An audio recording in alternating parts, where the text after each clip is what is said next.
It's good to be with you.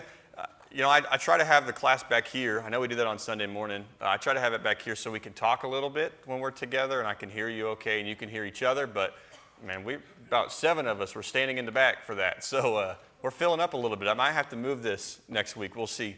If I move it down there, though, all of you have to move down to the front, too.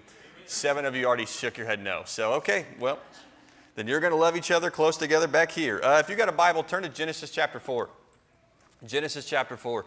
Last week, we introduced our study for this quarter on Wednesday nights, and we're studying the Hall of Faith. If you missed out last week, in Hebrews chapter 11, you find a chapter of text that gives example after example of Old Testament men and women who exemplified what it means to live by faith. These are individuals who, through their life in various ways, showed that they trusted in God by how they lived.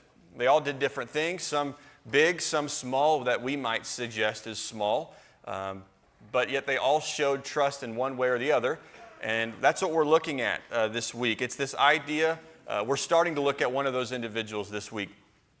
Trust or faith is the assurance of things hoped for, the conviction of things unseen. That's the way the Hebrew writer or speaker defined it. It's this idea of seeing the promises of God despite the fact that they are unseen in a way. They did not get to see the Messiah physically. They did not get to see the kingdom he would build. They did not get to see these promises they had been given, yet they lived as though they were real, because they are. And for us, we're a little bit of the reverse in the fact that Jesus did come and he did live and he died and he resurrected, and we were not there. We have to believe or live as though that did happen, but also that the promises that are not fulfilled yet are real. And so we have to live in a world that, hey, eternity is real. God is going to come back. God is going to redeem his people. God is there for his people. God's word is true. And so we have to live by trust in the things that we cannot see. And as we ended last week, you told me I couldn't talk about half of the guys I wanted to talk about. But you didn't take away the first guy in the list. So I'll just read to you in Hebrews chapter 11, the first individual. Here's all we get told about him in Hebrews 11. We're going to look at his story in Genesis 4 in a second. But it talks about Abel, and here's what it says. By faith Abel offered a more acceptable sacrifice than Cain, through which he was commended as righteous, God commending him by accepting his gifts. And through his faith, though he died, he still speaks. And so tonight what I would like to do is we talk about this first individual that's ever listed. I want to go back and read his story together to start. So let's read Genesis chapter 4. We're going to read verse 1 through 17. Would somebody read loud and proud verse 1 through verse 7? And then would somebody after that pick up and read verse 8 to verse 16?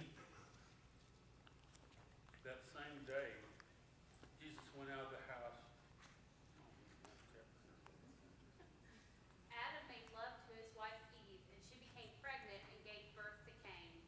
She said, "With the help of the Lord, I have brought forth a man." Later, she gave birth to his brother Abel. Now Abel kept flocks, and Cain worked the soil. In the course of time, Cain brought some of the fruits of the soil as an offering to the Lord, and Abel also brought an offering, fat portions from some of the firstborn of his flock. The Lord looked with favor on Abel and his offering, but on Cain and his offering he did not look with favor. So Cain was very angry, and his face was downcast. Then the Lord said to Cain, "Why are you angry? Why is your face downcast? If you do what is right, will you not be accepted?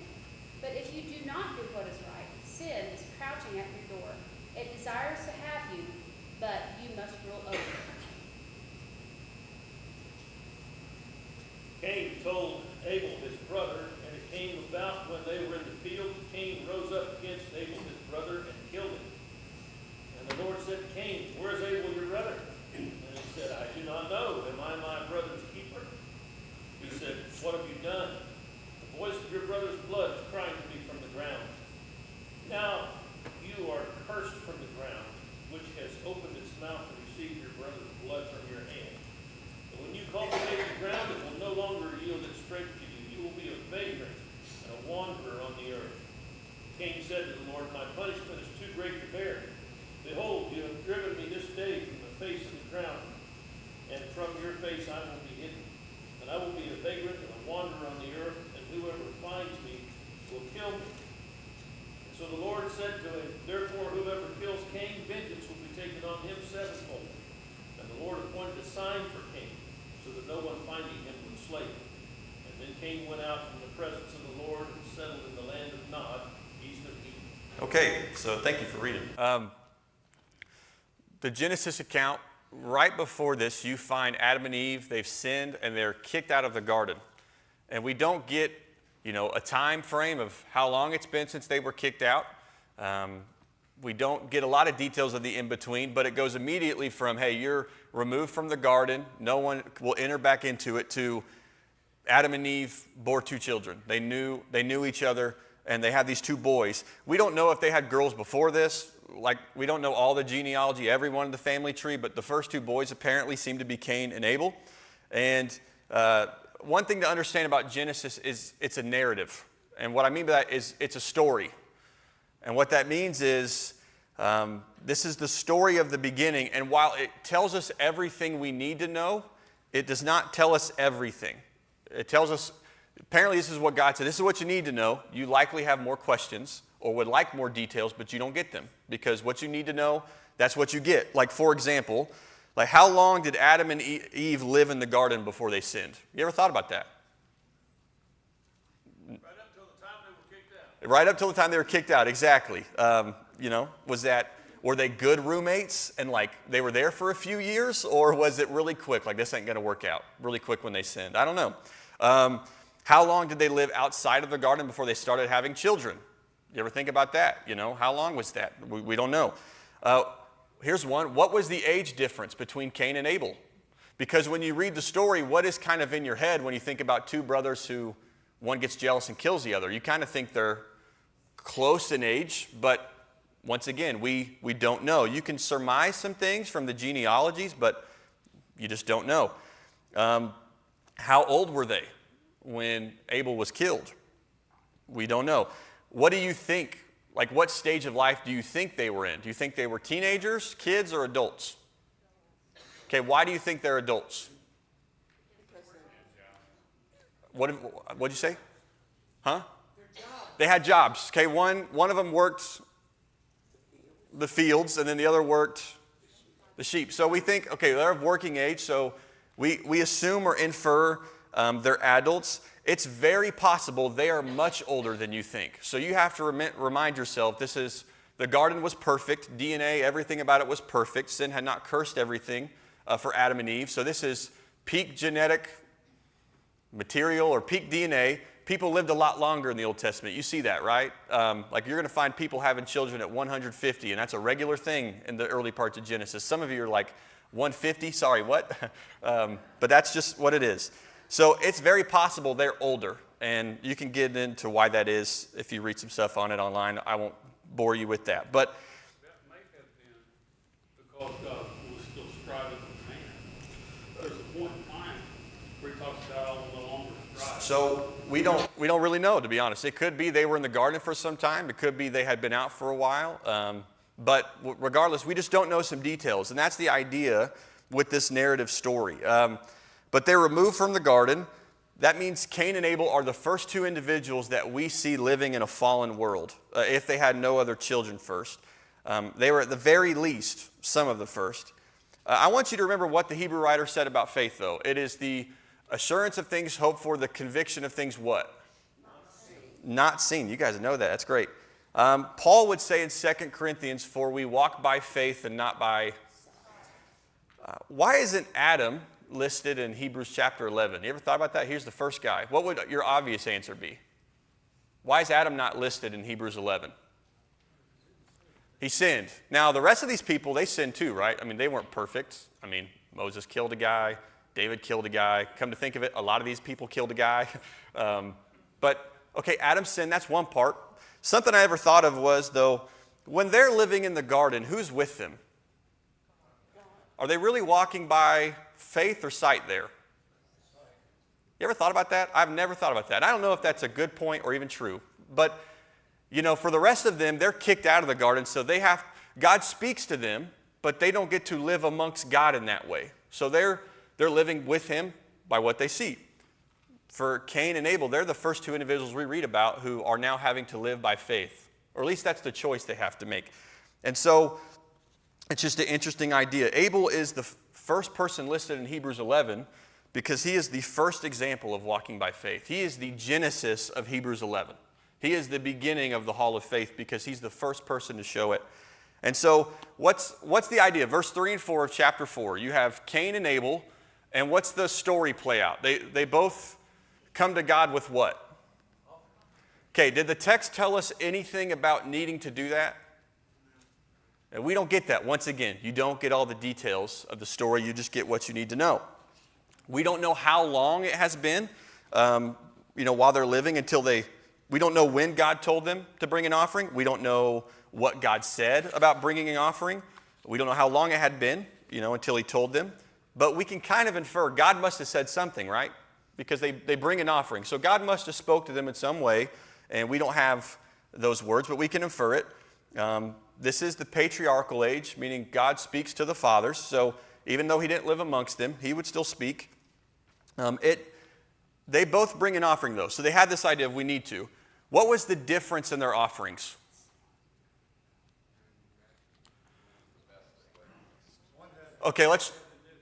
So let's boil it down. First, they both brought an offering that was according to their what? Their job, their occupation. Now, if you think about later in the Old Testament, would you sacrifice a lamb? Yeah. Would you sacrifice grain? I'm kind of glad we just went through Leviticus a quarter or two ago because both of those kind of fit what we would see later when God establishes his covenant with his people. But they both bring an offering, but clearly one was more acceptable. In Genesis, what does your version say for how God viewed Abel's sacrifice? What does your version say? God had what towards it? What did you say? Respect. Okay, someone else? Favor. Regard. Okay, it's interesting that when the Hebrew writer speaks to it, he says it's a more acceptable. So this is the fun part. What was the difference in their sacrifice? Because you'll see some different things or thoughts about it. What might be a possibility for why Abel's offering was better or more acceptable or that made God have more regard? I think there's one clear answer, but there's also things people might bring up. What might you say? A bigger portion or a bigger offering than smaller. Okay, you think maybe it's the size of the offering? Okay, we don't know. Does it tell us the size of the offering? So now there are some differences in what they offered though, right? One brought lamb and fat portions. The other one brought grain. So, but what else might you think? The vegetation was a partial gift. More than likely, it was the fruit of the ground, not the entire plant. Okay. Or you gave the entire sheep. So he gave the entire sheep and one gave maybe just a part of the plant, but not the whole thing. Okay, I didn't think about that. Yes? Well, then I'll go to you. I'm sorry. We'll go Paul, Marty, and then we'll hop. I would say probably the attitude or the condition of the heart of the one bringing from what they selected, from what they had to offer, and the actual condition of the heart as they're offering it may have had something to do with it. Okay, so you think the condition of the heart. I'm going to grab that, put it in my back pocket. I'll talk about that in a little bit. Marty? Well, the Hebrew writer focuses on the fact that Abel offered by faith. So there must have been, and I tie this together with what Paul wrote in Romans 10:17, that faith comes by hearing the word of God. So it seems to me that, like you had just said, they were offering for a reason. There must have been some degree of instruction for them to offer. Yeah. Abel's was distinct from Cain's because it was by faith. So whatever he was offering was by faith. He must have had a word from God, and he followed that word. Yeah. Cain would have had the same word. They would have had the same instruction, right? So by faith is a very key part of the whole thing. And we're going to take that and kind of combine it with what you said, and we'll put it in my back pocket for a second. Yes? So it's also said that it was the first of his flock, but just of the fruit. And so it could be your first fruits, but it wasn't defined as that. And Yeah. when we went through Leviticus, he said,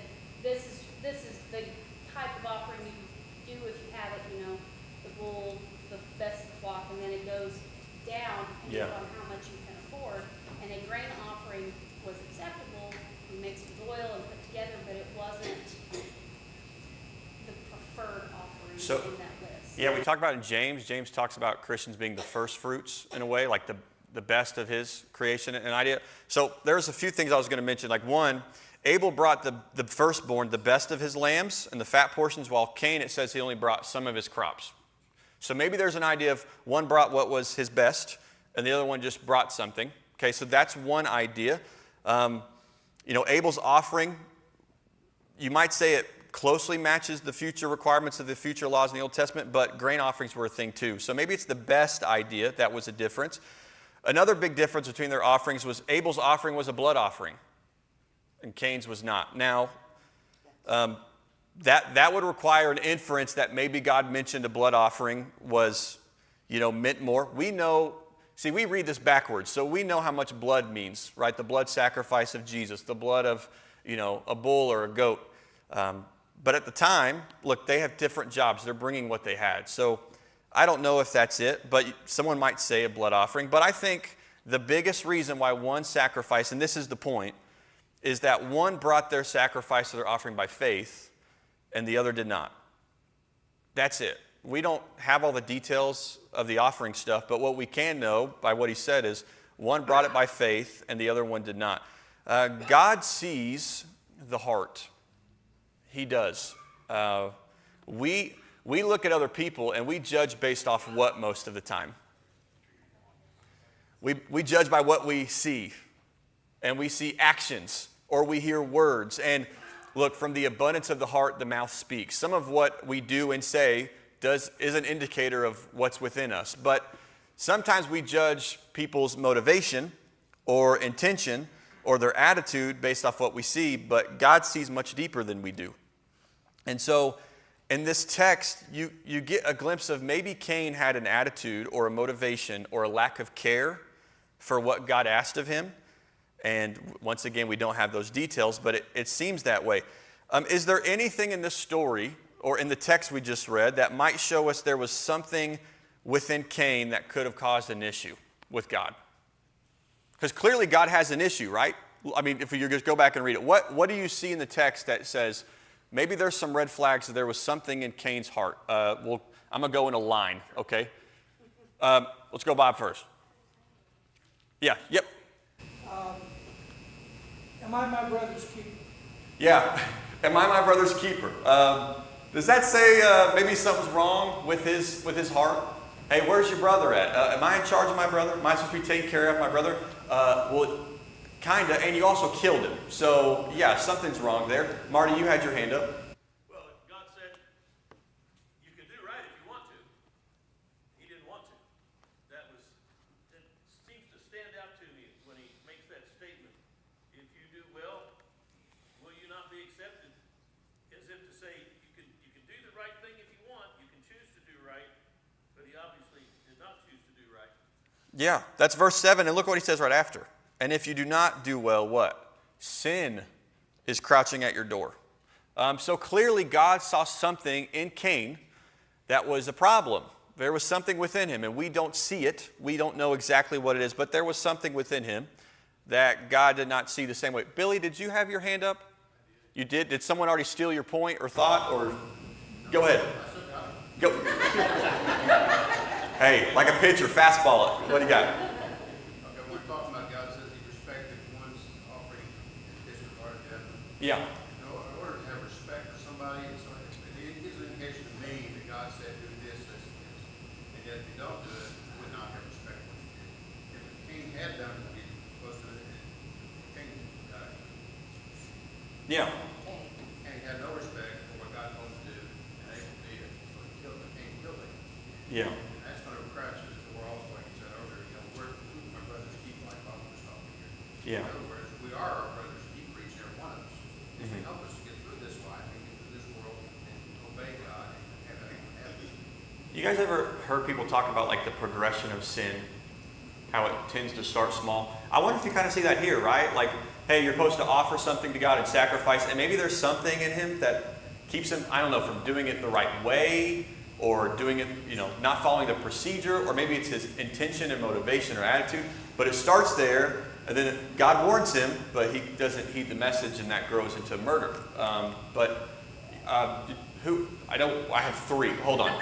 There, then there, then there. Okay, we're going to... So the fact that God found favor and not found favor, and the next thing Cain did was to become angry, is that he didn't take critique well. I mean, how many times has someone said, hey, you could have done better? You're like, yeah, okay, I could work on this, otherwise, you're an idiot, you don't talk about it, great, it's your fault, and he took the negative reaction to that, which was already set in him, because it's not something that you just instantly do unless you are already against that. Yeah. Do you wonder if there's a little bit of brotherly pride there?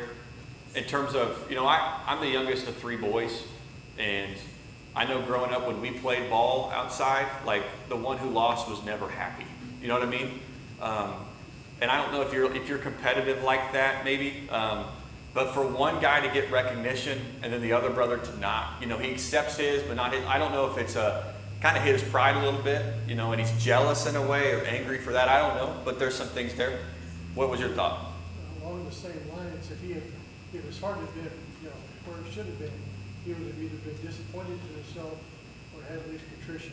And Yeah. he went straight to anger. I think you see something clearly is wrong with his heart because of the way he responds to what God says. We sometimes judge based off your heart, based off if you sin or not. I think what David shows, if he's a man after God's own heart, he sinned. The difference was when he sinned and it was told to him, was the way he responded to it. Yeah. I might even present the idea that there was no quality issue with either sacrifice at all. It was 100% based on the attitude of the person offering it.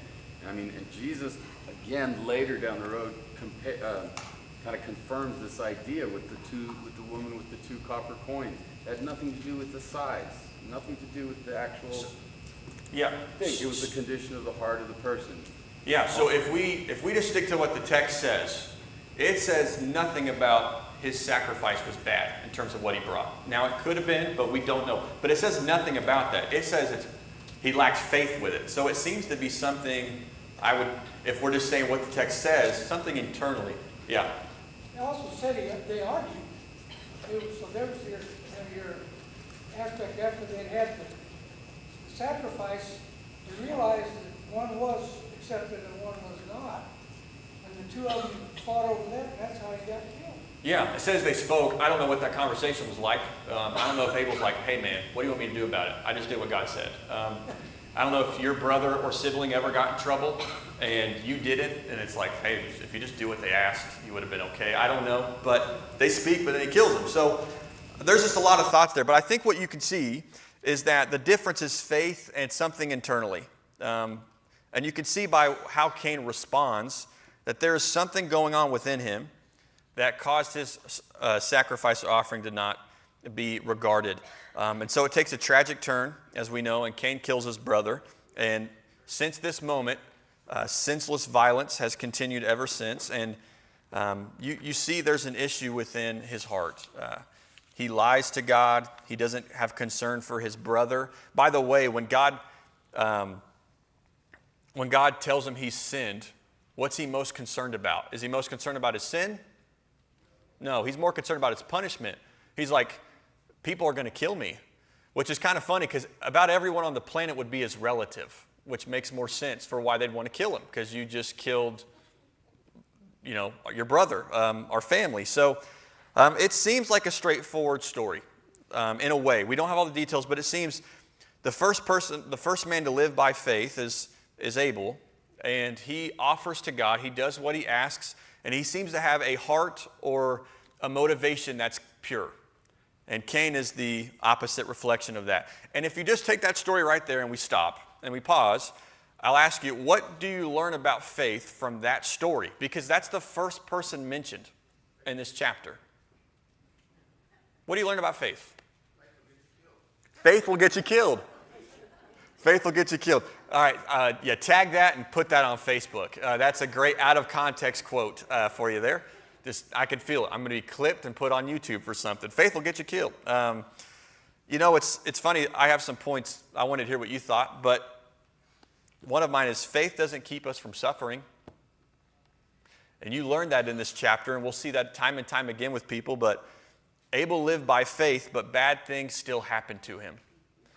Every single one of us in here, I think we have a head knowledge of that. Like none of us in here would say, bad things won't happen to me. We all understand we live in a fallen world. We know, regardless of how we live, some things will happen to us. But yet, when bad things do happen to us, what is typically our first reaction? Why is this happening to me? Why is this happening to me? Because in a way, it's almost like we think we don't deserve any suffering, or that this is not what the world is. But since the fall of man, this has always been what the world is, and this has always been what human experience is. And so, we all put our trust in God, and then at some point we suffer, maybe at different levels, at different points in our life. And in those moments, we can get a little surprised by, why would God allow such a thing to happen? Abel didn't do anything to deserve it. That wasn't the point. But yet he suffered. God never yeah. Cain could sell his crop and buy an animal. He could have. That's possible. I don't know what the market was like, but maybe he could have. God never promised that we wouldn't have trouble here. What did he say? He said, count it joy, right? He said, you will have trouble, but take heart, for I've overcome the world. For people of faith, we're going to suffer. If you live by faith, I would even tell you this, if you don't live by faith, you will suffer. The difference is one has something worth it on the other side and the other one doesn't. John? The Bible says you're going to suffer. Oh, it's all over. It's all over the place. It's all over the place. But that's the thing though, right? Because we all know that mentally, but yet when it happens, sometimes our reaction's a little different, isn't it? We're shocked, we're surprised. That God will be with us. Yeah. He'll be right with us through everything. Yeah, and so I think one little thing just to see from faith from the beginning is, listen, we can live by faith. Bad things will come, and we will suffer, but we have to live that God's promises are still real here, even though we suffer with whatever that is, whether that's something someone does to us or something that just happens to us. What else do you learn about faith from this passage? Yeah, or go ahead. I just start saying, he says rain will fall on good and evil. It's true. You know, Yeah, good and bad. One of the two.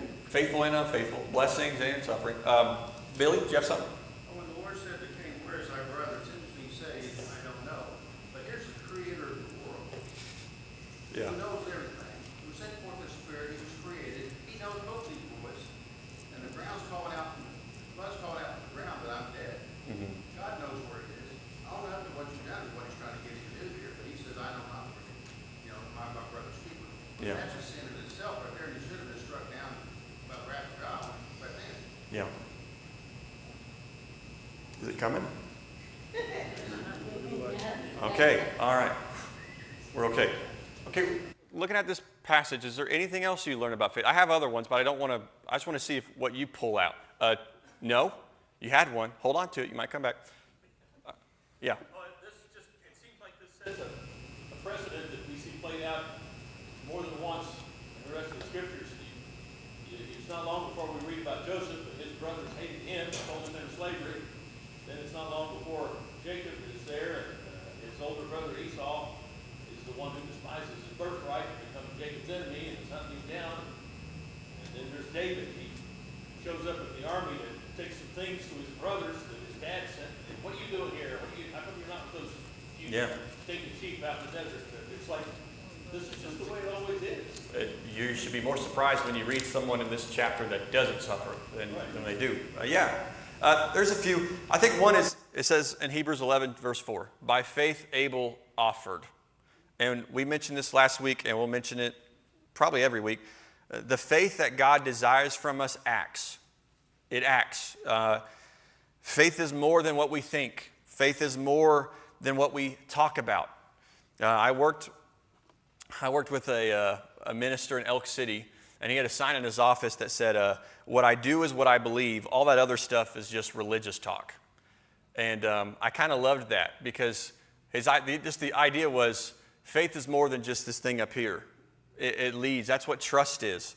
And so James stressed that, be doers of the word and not hearers only. Like, hey, it's great to know what God says. It's great to hear that. But if you don't act on it, it does nothing for you. Insight has to lead to action. If it just stays there, that's not complete faith. And for us, we should think about that, because sometimes, it's very easy in our culture. You wake up, you come to church, and you listen. And then you wait wait 4 or 5 hours, and you come back. And then 3 days later, you come back. And about most of the time we're here, we sit and we listen. And that's great to hear. I want people to hear. But if we hear and then don't do anything with it, that doesn't necessarily look like the faith we read about in Scripture. Amen. And so that's not the saving faith. Now, we're all going to struggle to do, and I get that. But it has to be more than just mental. And so you see that in a lot. But I think, going back to what Paul said, and a little bit of what you said earlier, is that there's more here than just that it's what he did. I think there's something internal here. And for me, one thing I learned about faith is faith requires our heart. It requires our heart. Abel seemed to have the right motivation for the spiritual things he was doing, and Cain seemed to have some pride and jealousy. Cain had something within him that led to his sacrifice not being pleasing or as pleasing. And for us, I think we need to think about, when it comes to my faith, not do I simply mentally believe that Jesus is, not do I just simply believe this word is inspired or God did rise from the dead, but it's, do I believe it? Do I truly believe it? Do I love him? And do I want to follow him in what he says? Do I want to do it and live it and act upon it? Because it takes more than just, yeah, I guess I mentally agree with that. Do we have the right motivation and attitude when it comes to what we offer God? That's a question we have to think about. When it comes to our worship, when it comes to our gifts, we can live by faith for the wrong reasons. Have you ever thought about that? We can live by faith for the wrong reason. Like I can do the things God says to check the box, like, yeah, that's what God said, I'll do that, but be doing it for a wholly wrong reason. And God desires a genuine faith. And so we need to check our hearts from time to time. And there might be some questions that we can ask. Yeah, Charlie, you got a thought? You're talking about heart. Something that's always bothered me about the passage is that I don't see any evidence of remorse at all. Cain responds with, my punishment is too great for me to bear. He never says, I'm sorry. Yeah. And I think that says a lot about his heart, too. I didn't mean to derail it. No, but you're absolutely right. I mean, those are the evidences of there's something internally that seems to be off with him. I think there's some questions that we can ask ourselves from Abel's story, like, do I believe and live this word for the right reason? And I know it's not exactly what Abel's was, but I think it's an application for you and I. Do I do it because I'm convicted and love Jesus? Or do I do it because it runs in the family? Do I do it because it's expected of me by other people? Do I do it because it's culturally acceptable? For now, maybe, I don't know. Do I do it because it helps me gain something socially? I don't know. But do we live this way and have this faith because we're convicted and we love him? Another question is, do we give our life and our gifts to God with the right attitude? We just sang 2 songs. By the way, how cool was that to see Gabriel sing? I love that. That's always the best thing I ever see. And so, being like, we sing those words, and that's an offering of praise to God. Do we mean the words we say? Are we thinking about them? Or is it, that's just what we do, and we come and sing, and we've done this forever? And, we are approaching God's throne with an offering in a way when we sing or when we worship. It needs to be acceptable. There should be an attitude and a heart there. So when we praise, do we mean it? If we're meant to be a living sacrifice, do we bring ourselves or approach God in a way that's acceptable? Does that make sense to you guys? Are you following me a little bit, or are you kind of confused about that? Okay, because if I'm confusing, let me know, because that tends to happen sometimes. So, but I think there's just, sometimes you got to check the attitude. Do Like when we serve and use your talent, is it, I can't believe I have to do this? Or is it, look at this gift I get to use to give back to God that he's blessed me with? There's just heart things we need to think about. Marty. You think when Jesus told that woman at the well, those who worship God will worship him in spirit and truth, does that have something to do with this? I have an opinion about what that means, but I don't know that my opinion's right. There's a lot of opinions about that verse, and I don't know how many of them are, yeah. I need another verse. Yeah, no, I need another verse. That's your tagline. We're going to get you a shirt that says that. But it's true. We harp on the truth part for good reason. But the spirit part, your attitude, your energy, your love for it, do we offer those things too? But there's got to be something within us. I mean, he called the Pharisees, you look like whitewashed tombs. Nothing on the inside. And if we're not careful, we can be the same way. We can just do these things, and because this is what the people of our faith do, not because I'm convicted and out of love. And maybe that's just the more we do things, sometimes they get repetitive and we forget, or we got other things going on. But I think that's something I take away, at least, is check your heart and your attitude as you come to offer God your life, your gifts, your worship, whatever it may be. We have 2 minutes. I'll give you one more that I had, and we'll end there. And that's that simply faith lives on. Billy mentioned it, but God said that his blood cried out from the ground, which tells you God hates death and God hates injustice. It cried to him. But then the Hebrew writer does the opposite. He says, though Abel died, he still speaks. A little differently. It's kind of a cool connection. And what we learn there is if we live by faith, our faith will live on after us.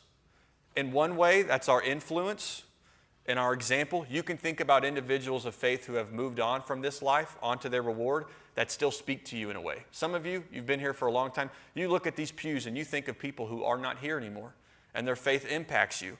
In a way, your faith will live on, but also in the same way of there's an eternal reward waiting too. Carrie, do you have a thought?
Yeah.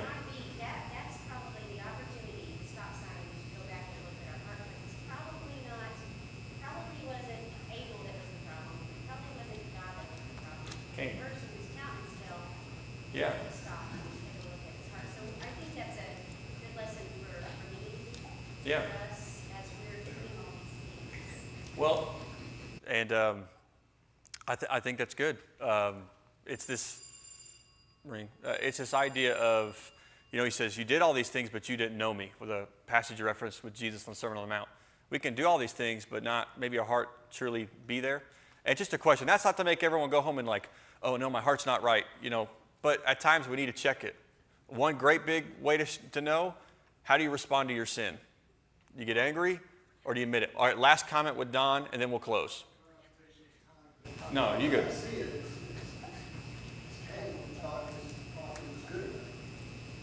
So now he's mad because it's not. And we could do the same thing. We come in thinking, we said check boxes. We come here and check the boxes thinking, well, I think I'm going to make it, or I'm going to make it because I'm doing these things right here. Really water it down.